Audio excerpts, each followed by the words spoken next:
ایک دفعہ کا ذکر ہے کہ ایک چھوٹی سی بستی تھی جو پہاڑیوں اور ایک پرسکون دریا کے درمیان واقع تھی۔ وہاں ایک عقل مند اور پرانی گھڑی بنانے والے استاد عارف رہتے تھے۔ عارف اپنی نفیس اور خوبصورت گھڑیوں کے لیے مشہور تھے۔ ہر گھڑی ایک شاہکار تھی جو نہ صرف وقت بتاتی تھی بلکہ بستی کی دھڑکن بھی تھی جو ان کی زندگی کے لمحوں کو نشان بناتی تھی۔ ایک دن ایک جوان لڑکا جس کا نام علی تھا عارف کی دکان پر آیا۔ علی بہت کیورس تھا اور ہمیشہ دنیا کے بارے میں سیکھنے کا شوق رکھتا تھا۔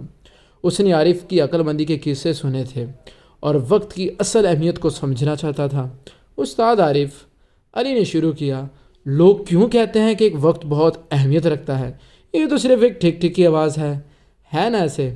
عارف نے مسکراتے ہوئے علی کو کھڑکی کے پاس بیٹھنے کو کہا۔ اس نے دریا کی طرف اشارہ کرتے ہوئے کہا، علی، کیا تم اس دریا کو دیکھ رہے ہو؟ یہ لگاتار بہتا رہتا ہے، کبھی نہیں رکتا، ہمیشہ آگے بڑھتا رہتا ہے۔ وقت بھی اس دریا کی طرح ہے، یہ کبھی نہیں رکتا، کسی کا انتظار نہیں کرتا، یہ ہمیں اپنے ساتھ لے جاتا ہے، ہماری زندگیوں اور تقدیروں کو بناتا ہے۔ علی غور سے سنتا رہا۔ جب عارف نے علی کو کہا، سوچو، اگر دریا بہنا بند کر دے، پانی سوکھ جائے، اس کے ارد گرد کی زندگیاں مرجھانے لگیں گی اور جو خوبصورتی وہ لاتا ہے وہ ختم ہو جائے گی۔ اسی طرح اگر ہم اپنے وقت کی قدر نہیں کرتے تو ہماری زندگیاں بھی سوکھ سکتی ہیں اور ہم ان موقعوں اور لمحوں کو کھو سکتے ہیں جو ہمیں خوشی اور ترقی دیتے ہیں۔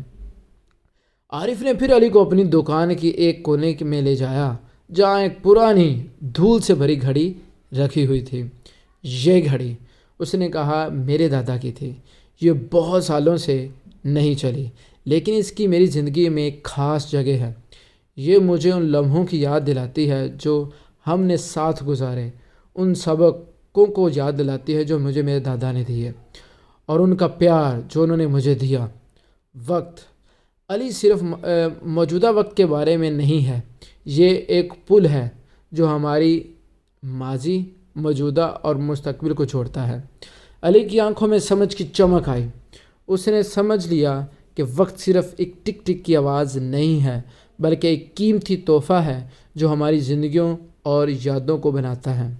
اس نے عارف کا شکریہ ادا کیا اور وعدہ کیا کہ ہر لمحہ قدر کرے گا، اپنے پاس جو وقت ہے اس کا بہترین استعمال کرے گا۔ جب علی دکان سے نکل گیا، عارف نے پھر دریا کی طرف دیکھا اور دھیرے سے کہا، وقت ہمارے پاس سب سے قیمتی خزانہ ہے، یہ ہم پر ہے کہ ہم اس کو کیسے استعمال کرتے ہیں اور ہر لمحے کو کیسے قیمتی بناتے ہیں۔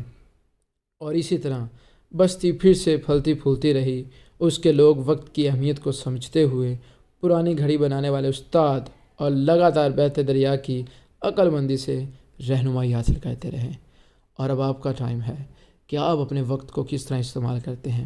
کیا اسے یوٹیلائز کرتے ہیں اپنے قیمتی وقت کے لیے یا اسے برباد کر دیتے ہیں؟ It's totally up to you.